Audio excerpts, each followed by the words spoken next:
after I emailed them and said something. Well, we're happy for the other families. However, we wish we could be there as well celebrating Bob's safe return home. Unfortunately, that's not happening.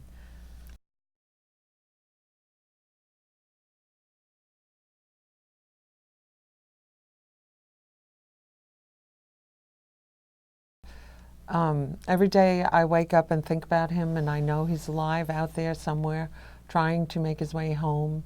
I hope that he hasn't lost hope, but I want to tell him that we are going to keep trying to bring him home, and we'll continue to do so until he is safely home with us.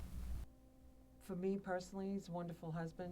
The day before he left, we were getting ready for the day. But once again, he's been left behind, and this has been almost 9 years now, and we can't get used to this because we're just going to keep going, but it's just something we've seen, has happened to us time and time again, and this was just especially painful.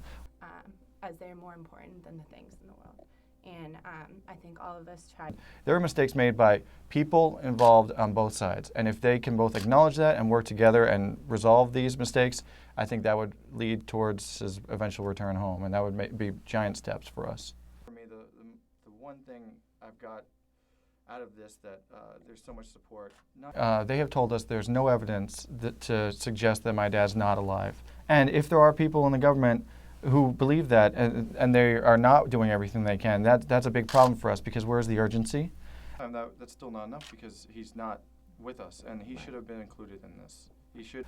If they're okay with leaving him behind, someone who's been dedicating his life to his country, what does that say for other people who are serving our country? And how are they ever going to expect to have their government support them? And when they go overseas in these dangerous posts, dangerous missions, that's a very big problem for this country if my dad's left behind.